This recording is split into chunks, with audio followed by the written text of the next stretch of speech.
पावन श्री वृंदावन धाम की भूमि पर परम पूज्य सदगुरुदेव भगवान द्वाराचार्य जगत गुरु निम्बारकाचार्य श्री मुकुंद देवाचार्य पीठाधीश्वर श्री राधेश्याम शरण देवाचार्य जी महाराज के मार्गदर्शन में विश्व प्रसिद्ध भगवान श्री कृष्ण की नगरी श्री धाम वृंदावन परिक्रमा मार्ग मिथिला कुंज आश्रम में निरंतर 24 घंटे अखंड श्री युगल नाम महामंत्र संकीर्तन 30 वर्षों से चल रहा है और अखंड अहर्निश 24 घंटे सदा श्री धाम वृंदावन में मिथिला कुंज में चलता रहेगा।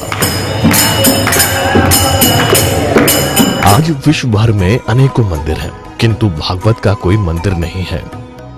तब हमारे पूज्य गुरुदेव के भजन संकल्प से ये भाव जागा कि श्री धाम वृंदावन में एक अलौकिक भागवत मंदिर बने, जिसमें वृंदावन आने वाले सभी भक्तगण एक साथ संपूर्ण भागवत श्लोक का दर्शन कर सकें। सदगुरुदेव के इस भाव को साक्षात करने के लिए विश्व में प्रथम बार श्री धाम वृंदावन मिथिला कुंज आश्रम में श्रीमद् भागवत महापुराण के 18,000 श्लोक शिलालेख लिखित भव्य दिव्य श्रीमद् भागवत महापुराण मंदिर बनने जा रहा है। आप सब भी इस दिव्य भागवत मंदिर में अपना तन मन धन से सहयोग कर श्री धाम वृंदावन में अक्षय पुण्य प्राप्त करें।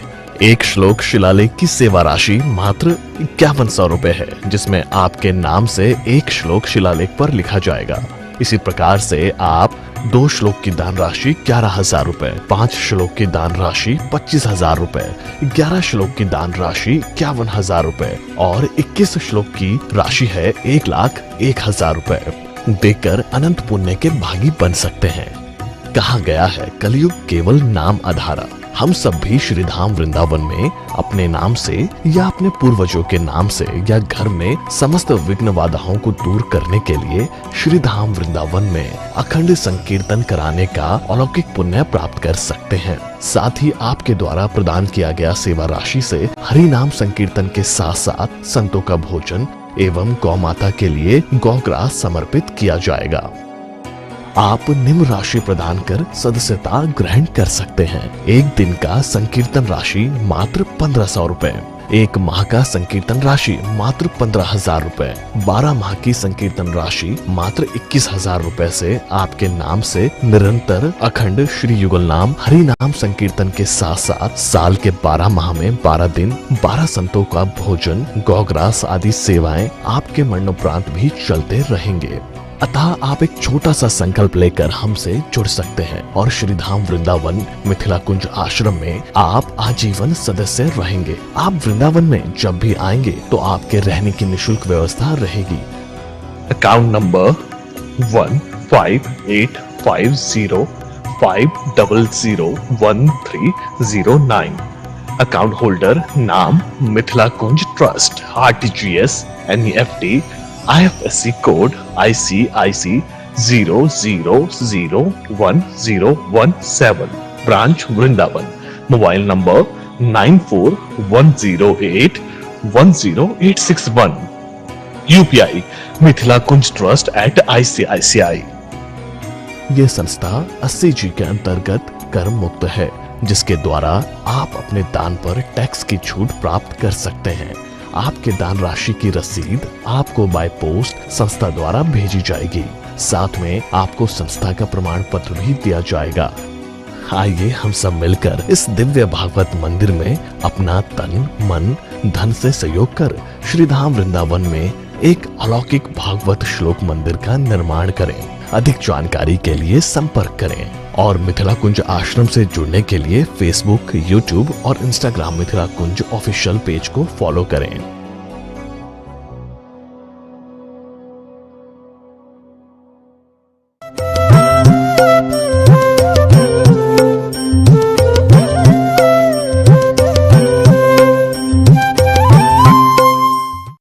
अभी हमें महाराज कहीं सदगुरु के शरण में जाए तो मुझे वैष्णव बना दें।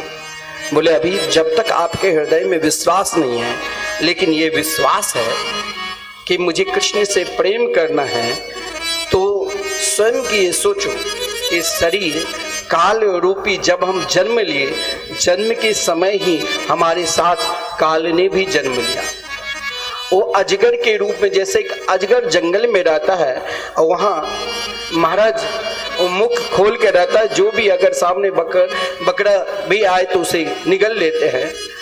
अजगर अपना मुख खोल रखा है और हम उसमें बैठे हैं। सुरक्षित कब तक है? जब तक वो अपना मुख नहीं बंद कर लेता है।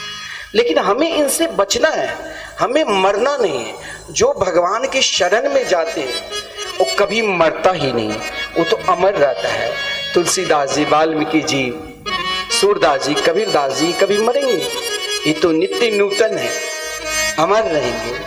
हमें भी अमर रहना है, हमें मरना नहीं। देखिए, धन को प्राप्त बहुत कर लिया लेकिन मरना पड़ेगा। लेकिन जिसने आज तक भगवान को प्राप्त कर लिया वो कभी मरते नहीं। क्या ध्रुव जी कभी मरे, प्रहलाद जी कभी मरे, आज भी ध्रुव जी को हम ध्रुव तारा के रूप में दर्शन करें। लेकिन हमें भी परमात्मा को प्राप्ति करना है और अभी तक संत के ऊपर विश्वास नहीं है, सदगुरु के शरण में नहीं जा चुके हैं, तो आप अपने जीवन में एक सदगुरु बना लो। किसे? तो भगवान सुखदेव जी को। और भगवान सुखदेव जी को गुरु बनाकर मंत्र क्या लो?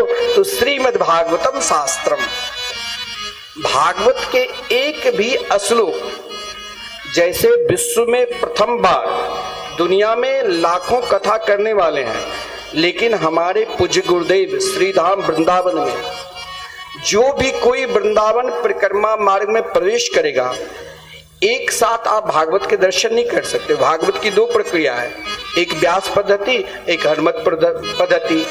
व्यास पद्धति क्या? 7 दिन तक पंडित जी कुछ देर माइक के द्वारा फिर यहाँ पर पाठ करेंगे। और हनुमत पद्धति जो अगर 7 दिन तक कोई संपूर्ण कथा कर ही नहीं सकते तो बीच बीच में छलांग भी लगाना पड़ता है, कम कोई प्रसंग ज्यादा तो कोई कम करना पड़ता है। एक साथ श्रीधाम वृंदावन में आप 18,000 श्लोक का दर्शन करेंगे।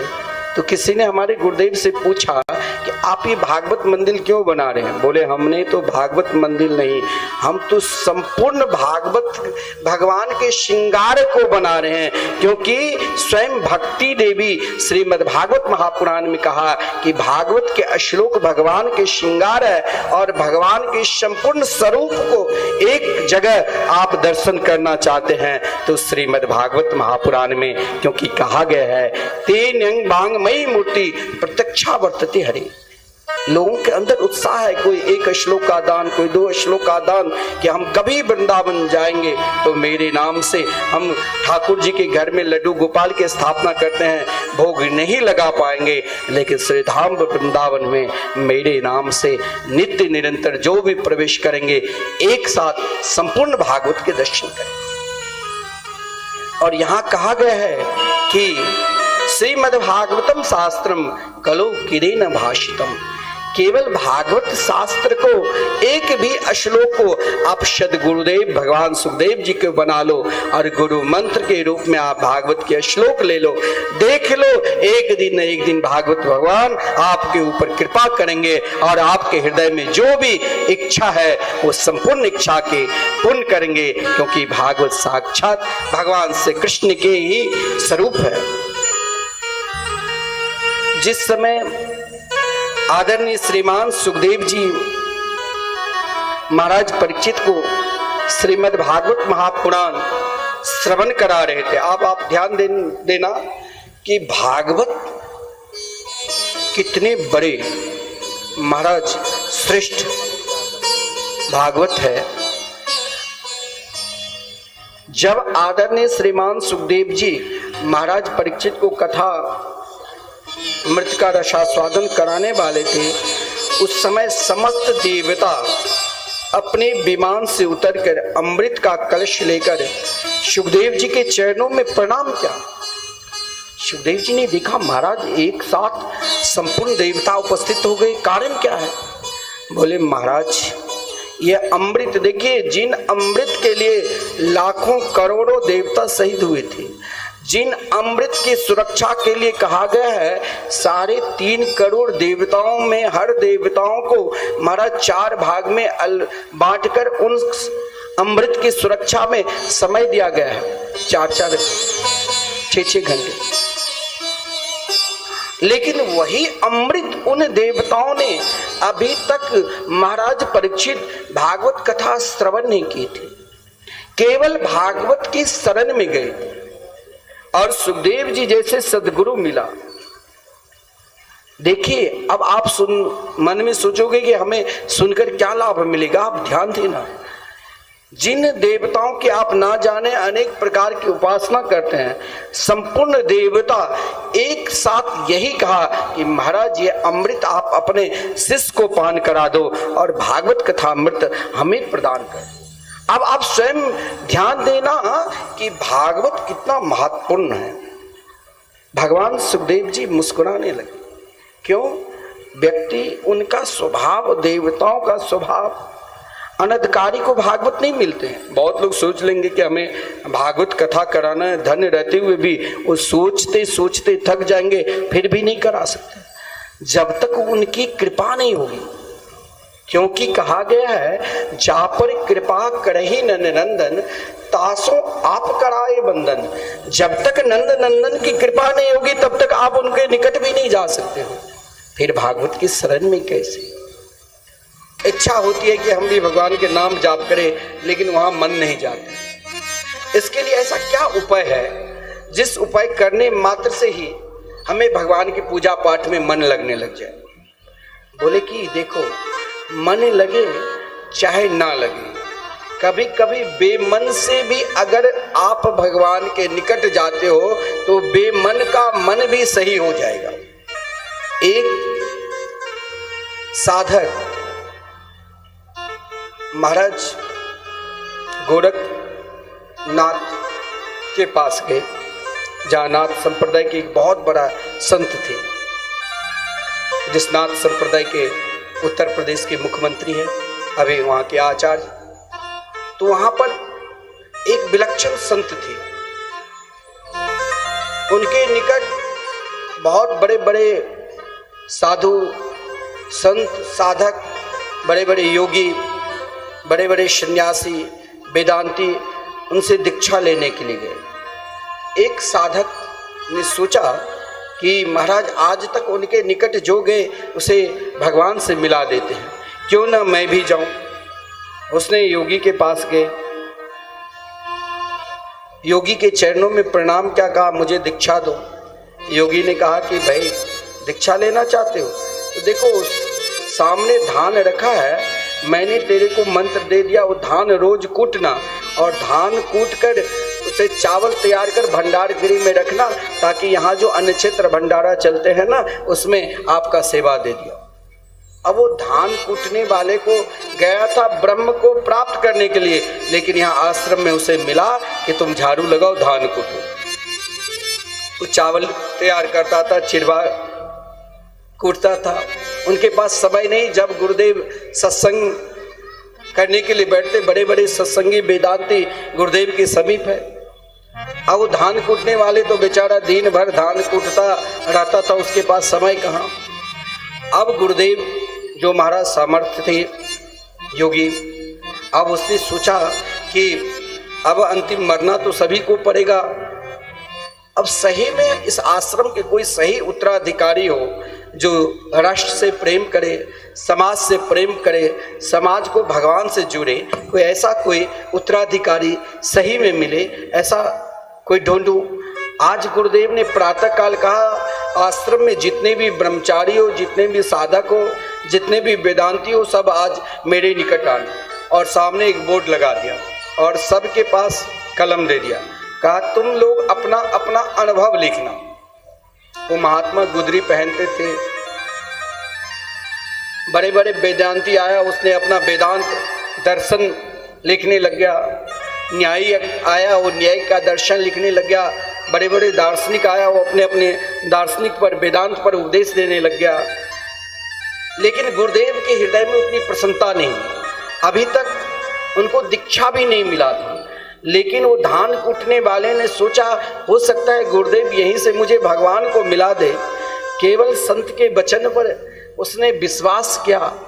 तो जब सब आ गए तो गुरुदेव ने कहा कि वो धान कूटने वाले को नहीं देख रहा हूं, जरा उन धान कूटने वाले को तो बुलाओ। धान कूटने वाले आज तक उस पंडाल में आया नहीं था। पीछे खड़े गुरुदेव ने इशारा किया, बोले तुम आज तक तो कभी सत्संग किया ही नहीं, लेकिन तुम अपने जीवन का कुछ अनुभव तो लिखो। उसने कुछ नहीं लिखा, कलम लिया और सामने बोर्ड पर लिखा था, उसमें लिख दिया जगत असत्य, एकमात्र परमात्मा ही सत्य है। गुरुदेव ने उसे क्या क्या, जो फटे हुए गुदरी पहने हुए थे शरीर पर, उसके ऊपर ढक दिया कि तुमने जगत को असत्य मानकर एकमात्र परमात्मा को सत्य माना, तुम ही दुनिया को परमात्मा से जोड़ सकते हो, तुमने मेरे परमात्मा को पहचान लिया, इस आश्रम के उत्तराधिकारी एकमात्र तुम ही हो सकते।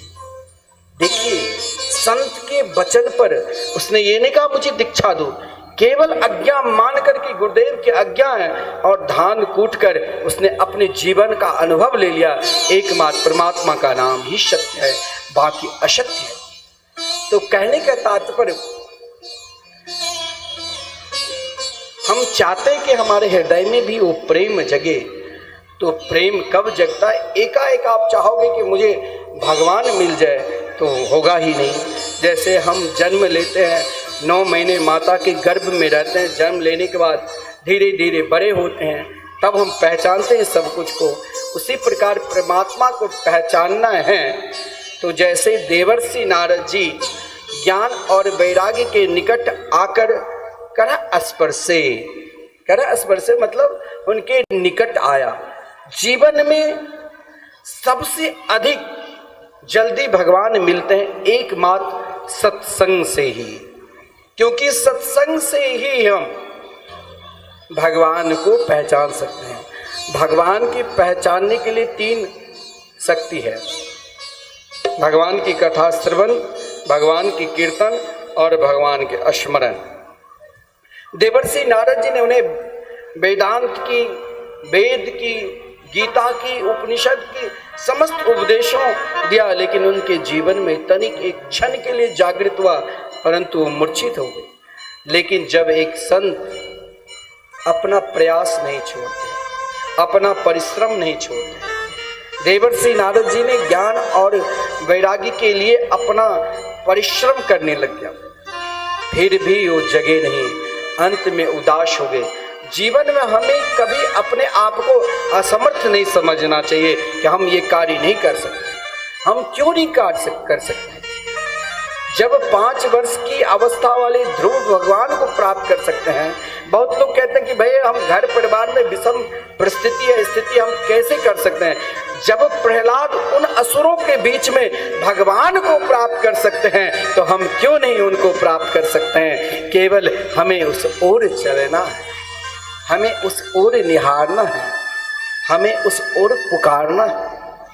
देवर्षि नारद जी ने, जिसने अपने जीवन को भगवान में समर्पित कर दिया, वो तो यही कहेंगे, हे दाता मुझे तो आप ही न सब कुछ प्रदान किए हैं, आप ही सब कुछ दिया है और आपसे ही प्रेम मिला है। देवर्षि नारद जी अपना प्रेम भगवान पे निछावर कर दिए।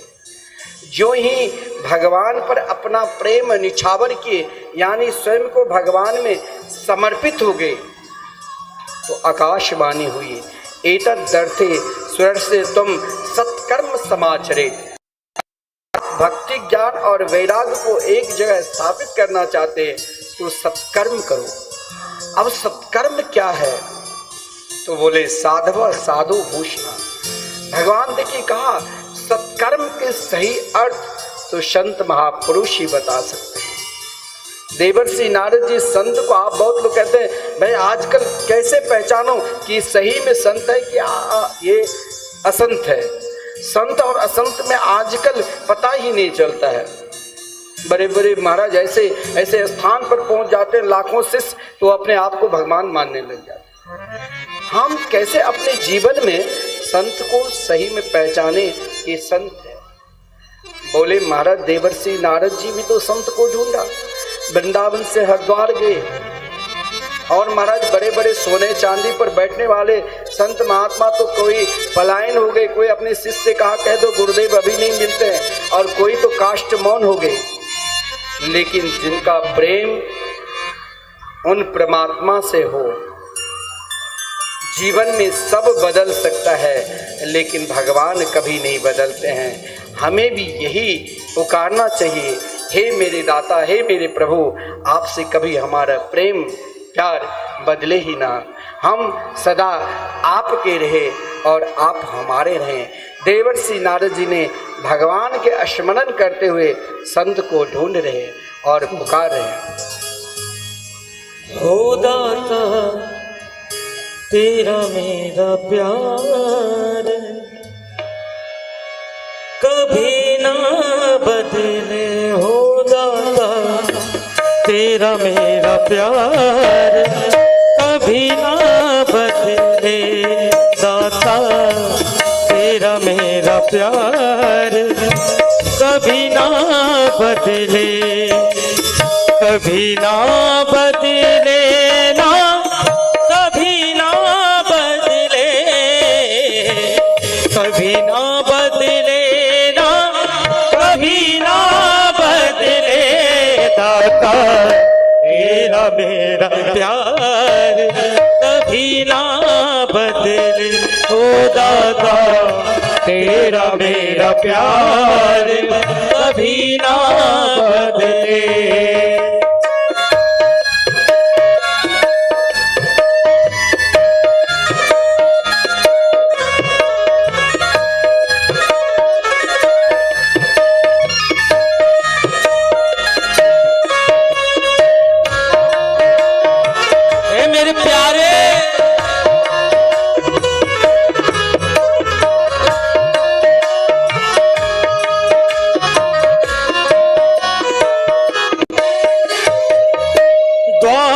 तेरा मैं आता रहूं, मैं चरणों में शीश झुकाता रहूं, मैं द्वारे तेरा मैं आता रहूं, मैं चरणों में शीश झुकाता रहूं, मेरा यह व्यवहार कभी ना बदले, मेरा यह व्यवहार कभी ना बदले, तो कभी ना बदले ना, कभी ना बदले, कभी ना बदले ना, कभी ना बदले, दाता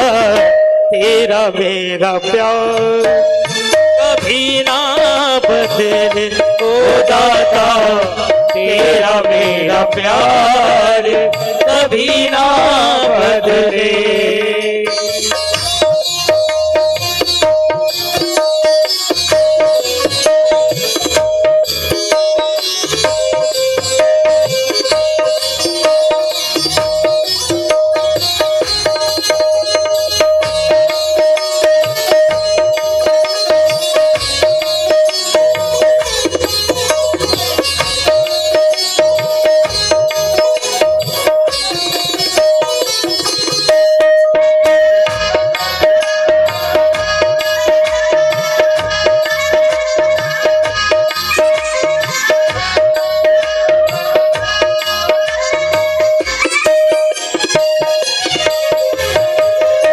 अपना हो चाहे हो बेगाना, रूठे चाहे सारा जमाना, अपना हो चाहे हो बेगाना, रूठे चाहे सारा जमाना, चाहे यह संसार कभी ना बदले, चाहे यह संसार कभी ना बदले, कभी ना बदले ना, कभी ना बदले, कभी ना बदले ना, कभी ना बदले। दाता तेरा मेरा प्यार कभी ना बदले, ओ दाता तेरा मेरा प्यार कभी ना बदले। श्री राम।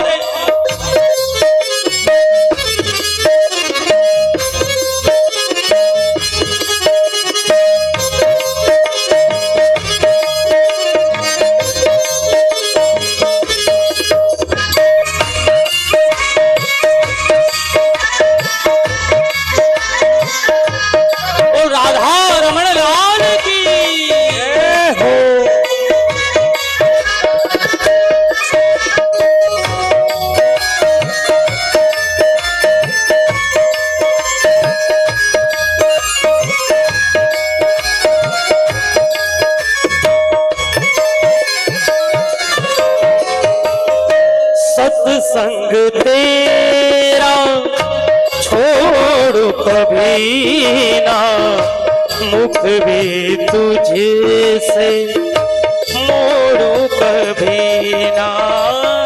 सत्संग तेरा छोड़ कभी ना, मुख भी तुझे से मोड़ू कभी ना। मन से मन का ये तार कभी ना बदले, मन से मन का विचार कभी ना बदले, कभी ना बदले, हाँ कभी ना बदले, कभी ना बदले, हाँ कभी ना बदले। दाता तेरा मेरा प्यार कभी ना बदले, दाता तेरा मेरा प्यार कभी ना बदले, ओ दाता तेरा मेरा प्यार कभी ना बदले, ओ दाता तेरा मेरा प्यार कभी ना बदले। मेरे दाता तेरा मेरा प्यार कभी ना बदले, कभी ना बदले, हो कभी ना बदले। जय जय श्री राधे। केवल भगवान से जोड़ने की जरूरत है। जो ही देवर्षि नारद जी ने भगवान से जुड़ा, स्वयं ढूंढ रहे थे, एक संत को मिला, 4 संत शनकादिक। शनकादिक जान गए, बोले देवर्षि नारद जी, भक्ति ज्ञान और वैराग्य की स्थापना करना चाहते हो, समस्त प्राणी के हृदय में एकमात्र श्रीमद् भागवत की शरण में जाओ। भागवत ही ऐसा दिव्य प्रेम शास्त्र है जो भगवान से प्राणी मात्र को जोड़ता है। भागवत कथा कहाँ होनी चाहिए? तो स्वयं शनकादिक ने सुंदर क्षेत्र, हरिद्वार के पावन तट, आनंद नाम के श्रेष्ठ तट, जहाँ पर सभी प्रकार के प्राणी को वहाँ पर आमंत्रण किया गया।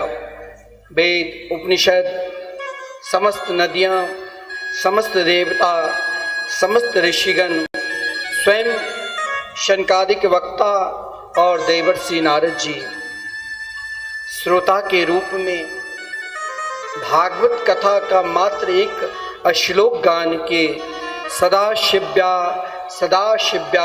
श्रीमद्भागवती कथा यस्या श्रवण मात्रेण हर्षितम समाश्रय। देखिए भागवत क्या है? कहा गया है भागवत की श्रवण करने से भगवान हृदय में आ जाते हैं। बोले भाई अगर हृदय में भगवान है तो हमें दर्शन कहाँ देते हैं? बोले अभी आपके कोई व्यक्ति बीमार है और बीमार व्यक्ति को कोई जटिल बीमारी है तो उनको दवा एक ही दिन में ठीक नहीं कर देता है। उन दवा को महाराज बार बार उसे पिलाया जाता है और दवा तो महाराज चाहे कड़वी भी है तब भी लेना पड़ता है।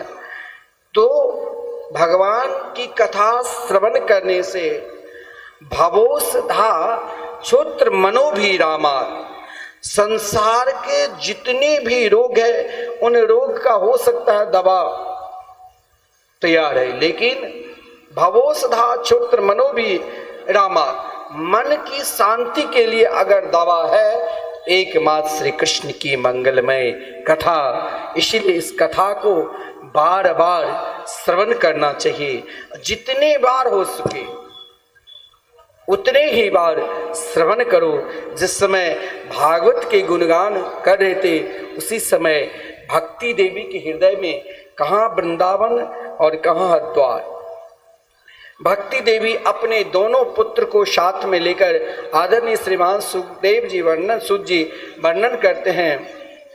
भक्ति सुतो तो तरिणो गृहीत्वा प्रेमे के रूपा सहसा विरासी, श्री कृष्ण गोविंद हरे मुरारे नाथे तिनामा निमोहर बदंती ते। स्वयं भक्ति देवी जिस समय कथा मंडप में उपस्थित हुई और उनके साथ ज्ञान और वैराग, तो भक्ति देवी भी श्री कृष्ण गोविंद हरे मुरारे यानी भगवान के मंगलमय नाम कीर्तन करते हुए उपस्थित हुए। और जिसके हृदय में भगवान है वहाँ भगवान ही ऐसे है जो ये नहीं देखते तुम क्या खाते हो क्या नहीं खाते हो, जो उनके नाम लेते हैं वहाँ बटा हुआ नहीं समाज है, वहाँ सब एक है। कहा गया है ओहो बता स्वपचतो पिगरियान जह जीवाग्रे बक्तते नाम तुभ्यम। अगर कोई सुपच कुत्ता को आग में पकाकर खाने वाले अगर भगवान के नाम लेते हैं उसे श्रेष्ठ कहा गया है। और कोई समस्त गुण से संपन्न है यदि भगवान के नाम नहीं लेते हैं उसे श्रेष्ठ नहीं कहा गया। और यहाँ तक जब भक्ति देवी ने पूछा शंकादिक को हम कहाँ पर है, तो बोले जिनके हृदय में भगवान विराजमान है वहाँ चाहे वो किसी भी जाति के है, किसी भी धर्म के हैं, चाहे वो निर्धन हैं और चाहे वो संपन्न हैं, उसी को इस संसार में अगर श्रेष्ठतम की उपाधि दी गई है तो यही कहा गया है सकल भुवन मध्य निर्धनास्ते धन्या निवसति हृदयेषां श्री हरे भक्तिरेका। हरिरपि निज लोकं सर्वथा तो विहाय प्रविशति हृदयेषां भक्ति सूत्रोपनद। भगवान को यदि बांधना है उन गोपियों की तरह तो केवल उनके नाम का ही स्मरण करो, और जहाँ उनके नाम है वहीं पर भक्ति देवी है, वहीं प्रेम है, वहीं ज्ञान है और वहीं वैराग्य है। बोले भगवान की कथा श्रवण कर सबका कल्याण होता है।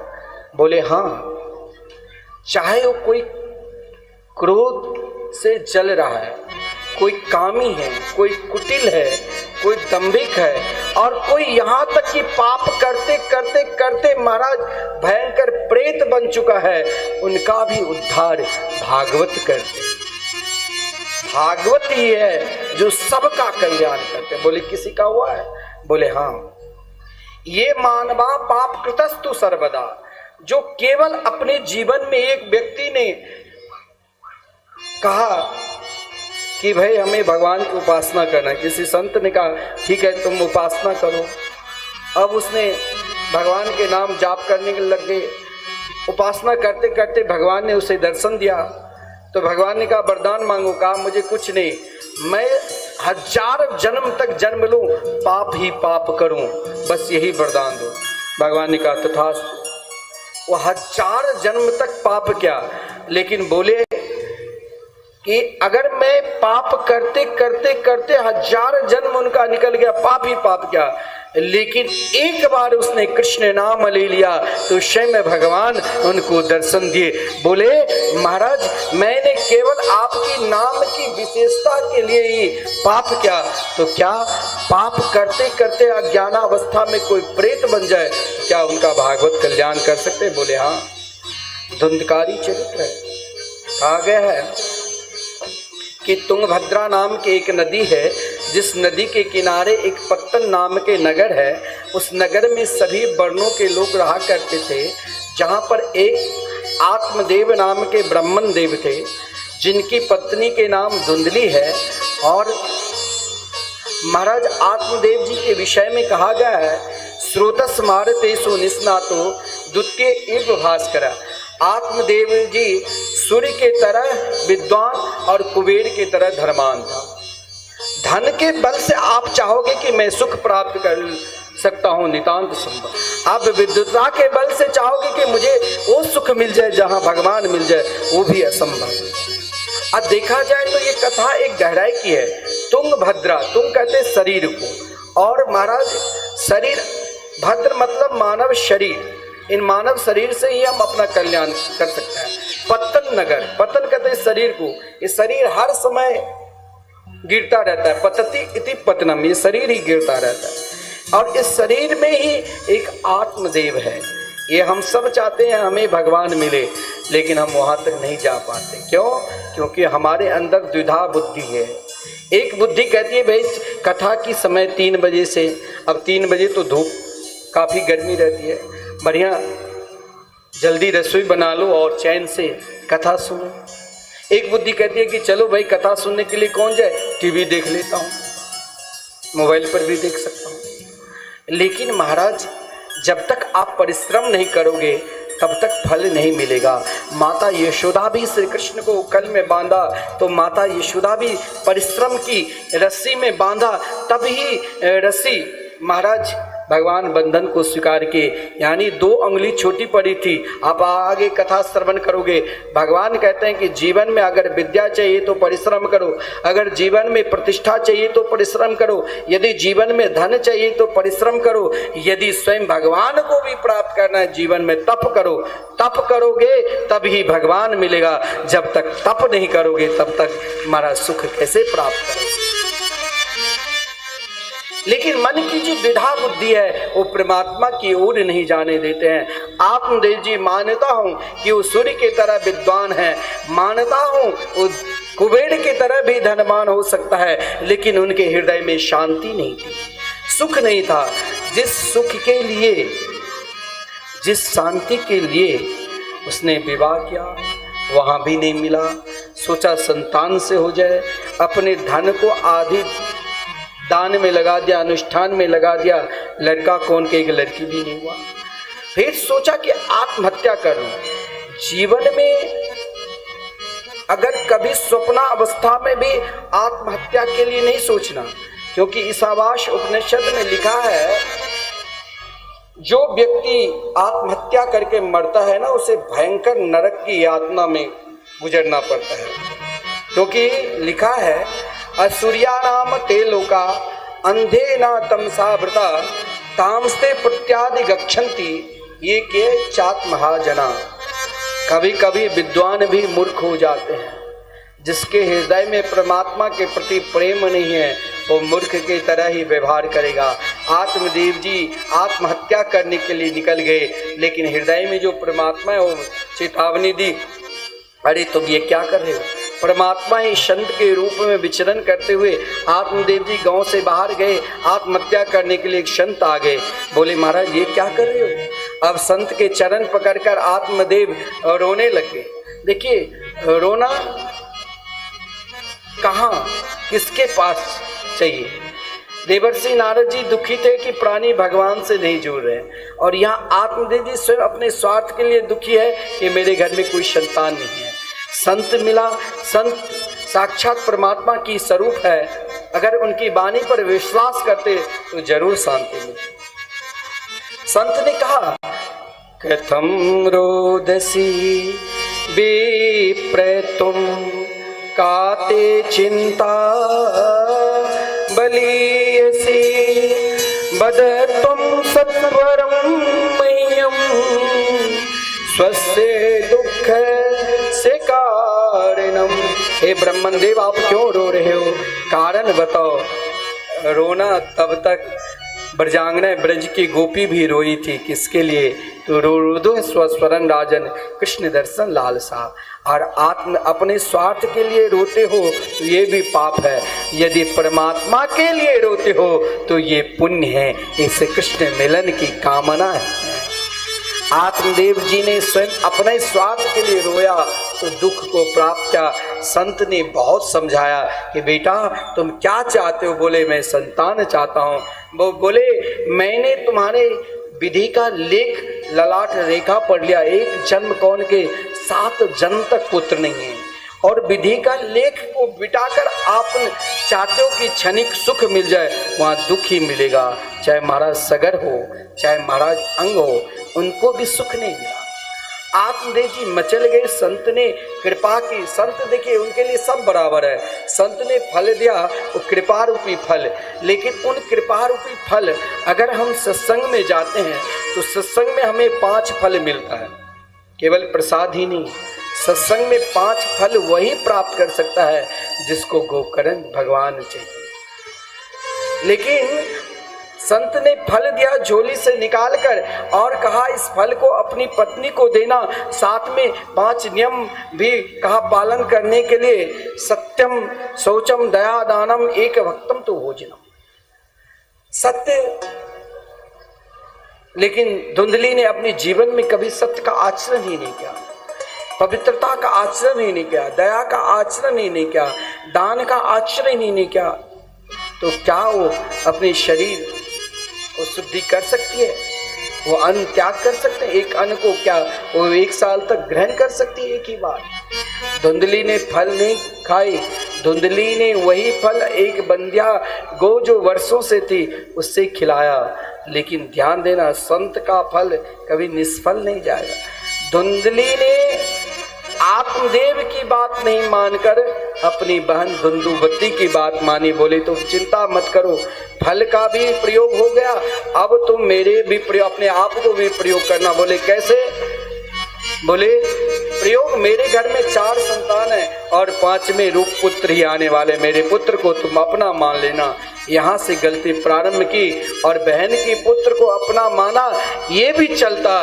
लेकिन आत्मदेव जैसे आत्मनिष्ठ व्यक्ति के पति से असत्य बोलो, बार बार असत्य बोलकर उसने अपने जीवन में इतना पाप किया जो उन पुत्र का नाम आत्मदेव जी सोचा था कि मैं कोई ज्ञानदेव ब्रह्मदेव रखूं, लेकिन धुंधली के अंदर इतना पाप था जो धुंधकारी रखा।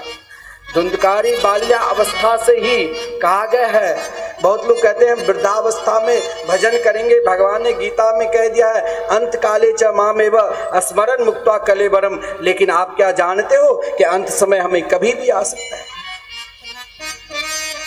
बालापन में हरि भजे जग से रहे उदास, मन में ये आशा धरो कि जरूर हमें एक दिन कन्हैया के दर्शन होंगे। इस आस से लेकर हमें बाल्यावस्था से ही सत्संग करना चाहिए, बाल्य अवस्था से ही हमें भगवान की उपासना करना चाहिए। आज धुंधली अपने जीवन में यदि आत्मदेव के बात मानती तो शायद दुख को प्राप्त नहीं करती। धुंधकारी जैसे पुत्र नहीं।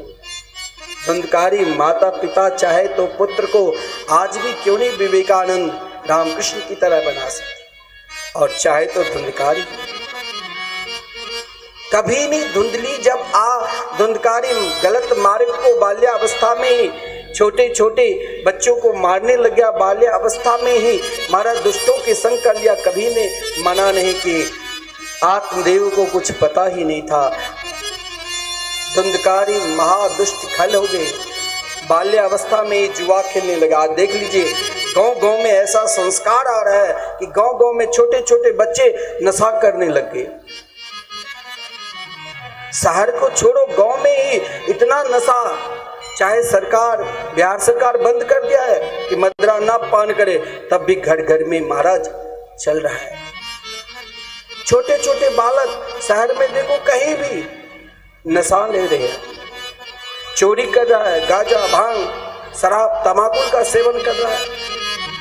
यही तो हुआ, क्योंकि उनकी पद्धति अब धुंधकारी पद्धति वो मान रहे हैं। तो क्या वो अपने माता पिता को तो वही, अब पहले वृद्धाश्रम 1-2 बनता था, अब आप वृंदावन जाओ तो भाई जो वृद्धाश्रम बनाया उन्हीं का नाम होता है। अरे तुम वृद्धा आश्रम देकर प्रसन्नता मत करो, वृद्धा आश्रम को देखकर रो कि ऐसा क्या उन माता पिता ने उन बालक को ऐसा कौन सा संस्कार दिया जो उन बालक को जिसको पढ़ाया।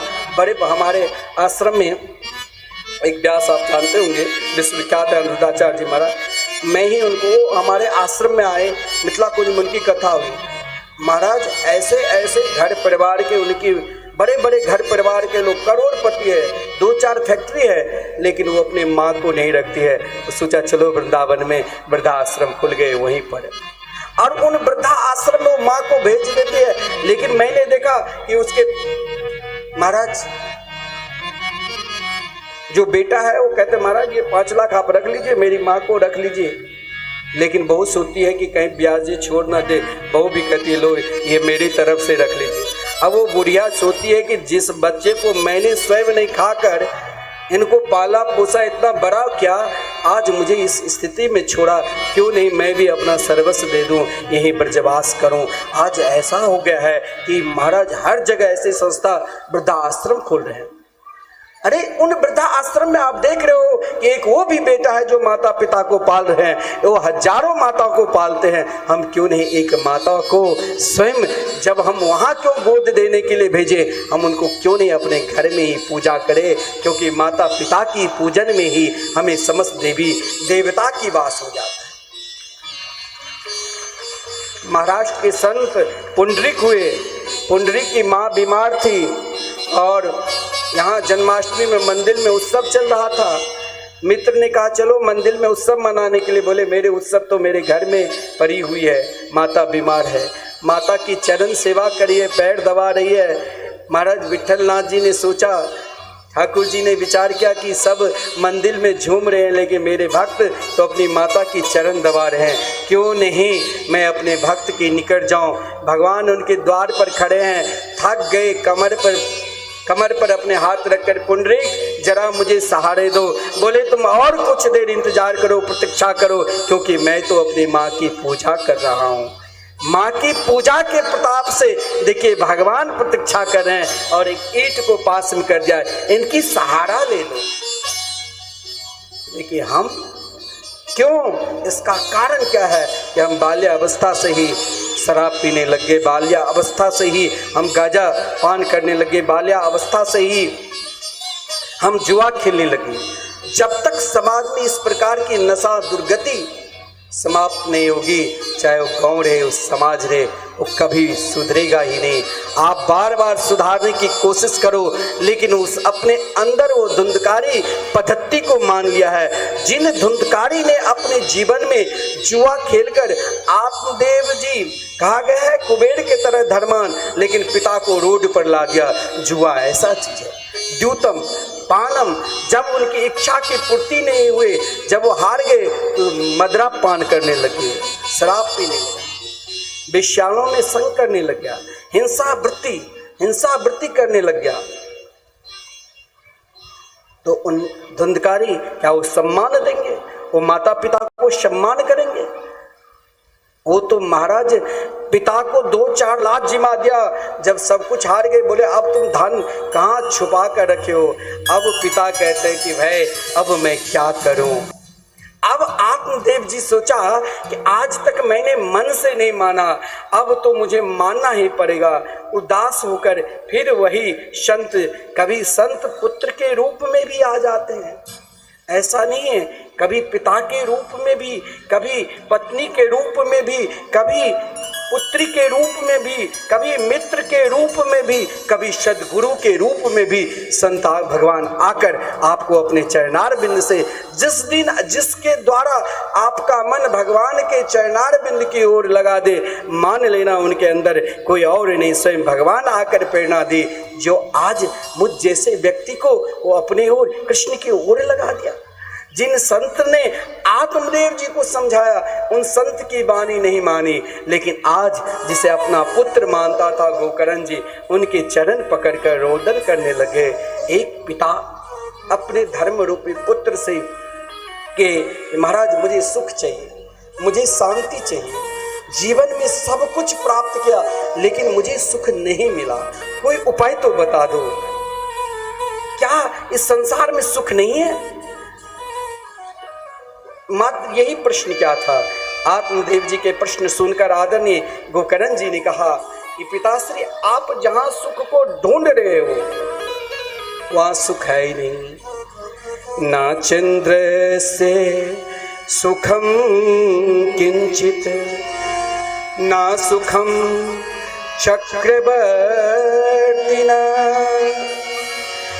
सुखम अस्ति विरक्तस्य मुनेरेकांत जीवना। आप चाहे देवराज इंद्र की तरह समर्थशाली, प्रभावशाली, धनवान क्यों ना हो, लेकिन आपके हृदय यदि भगवान के चरणार बिंद में नहीं लगा है तो आपको जिस सुख को प्राप्त करना है वो सुख नहीं मिलेगा, आप दुख को प्राप्त कर सकते हो। इंद्र के जीवन में भी दुख आता है तो भगवान के शरण में जाते हैं। बड़े बड़े इस देश में राजा आए, राजा समर्थशाली है और रहेंगे, लेकिन ऐसे ऐसे धनवान व्यक्ति, परंतु उनके जीवन में कोई तन से दुखी है तो कोई मन से दुखी है तो कोई धन से दुखी है। सुख नहीं है तो क्या सुख नहीं है? बोले हाँ सुख है। सुखम अस्ति, सुख तो जरूर है। कहाँ? तो कभी एकांत में स्वयं को, अपने आप को प्रश्न करो, किसके समीप? तो भगवान के समीप, अपने इष्ट के समीप। और सोचो कि आप कहते हो कि मेरे ऊपर भगवान की कृपा नहीं है, क्यों नहीं कृपा है? भगवान ने आंख दिया, भगवान ने पैर दिया, भगवान ने पहचानने की शक्ति दी, भगवान ने बोलने की शक्ति दी, फिर हम कहते हैं कि मेरे जीवन में सुख नहीं है। लेकिन यहाँ आत्मदेव जी ने अपने पिता को 2 श्लोक में ही भगवान को प्राप्त कर दिया। भागवत में मात्र 2 श्लोक सुनाकर आत्मदेव जी को भगवान के शरण में भी दिया था। कौन सा? तो कहा इस शरीर, अगर जिस शरीर को हम बहुत महाराज ध्यान रखते हैं, शरीर के बाहर से तो बहुत सुंदर, लेकिन अंदर से क्या है? शरीर से पहले बैराग कराया और कहा देहस्ति मांस रुधिरे भीमतिम त्यजतुम जाया सुतादिषु सदा ममतां विमुञ्च पश्यानिशं जगदिदं क्षणभङ्गनिष्ठं वैराग ऋषिको भवभक्तिनिष्ठ। ये शरीर क्या है? हड्डी मांस रुधिर का बना हुआ है। आप चाहोगे कि दुष्ट के संग में रहकर हम साधु बन जाए, असंभव है। आपकी पत्नी दुष्टा, पुत्र पत्नी धुंधली, पुत्र धुंधकारी, यहाँ रहकर आप चाहोगे कि मैं अपने जीवन में शांति का अनुभव करूं। अगर आपको राग ही करना है, आप कहते हो वैराग्य मेरे जीवन में कैसे आए? वैराग्य नहीं उत्पन्न होगा, राग से ही वैराग्य कर लो कि मुझे राग कहाँ से प्रारंभ हुआ। अगर मेरे जीवन में राग कहाँ से आया तो वैराग्य स्वयं मिल जाएगा। एक संत वृंदावन के थे, बरसाने में रहते थे। बरसाने में पुरानी समय की बात है, हमारे गुरुदेव सुनाते हैं कि जब उस संत, ठंड की मौसम था, उस समय चोर बहुत आया। अपनी कुटिया में दरवाजा खोलकर महाराज वो लेटे हुए थे। उनकी राग एकमात्र अपने वैराग्य से, भगवान से लेटे हुए थे। ठंड के मौसम था, नींद आ नहीं रही थी। चोर ने जब प्रवेश किया तो देखा महाराज के आश्रम में बहुत धन दौलत होगा, कुटिया खुली हुई है और क्यों नहीं इनके कुटिया से चोरी कर। उसने जो कम्बल लाया था ओढ़कर वो कम्बल बिछा दिया, तो जहाँ संत लेटे थे उनके ऊपर रख दिया। अब उसने चारों तरफ अंधकार में ढूंढा, कुछ मिला नहीं। वो चोर निकलने लग गया बाहर, तो बाहर ज्यों ही निकला तो चोर से संत ने कहा कि बेटा आज ने अभी तक मेरे शरीर में ठंड लग रहा था, मैं सोचा कि कन्या आकर मेरे ऊपर वस्त्र उड़ा दे। तुमने बहुत बड़ी कृपा की जो मेरे कम्बल उड़ा दिया, जरा कृपा करके दरवाज़ा भी बंद कर दो। बोले अरे बाबा तुमको क्या जाता है, मैं कोई चोर आया आपको कम्बल उठा दिया तो कोई आकर दरवाज़ा भी बंद कर देंगे। आप तो वैरागी संत ठहरे, आपका राग तो एकमात्र कृष्ण से है।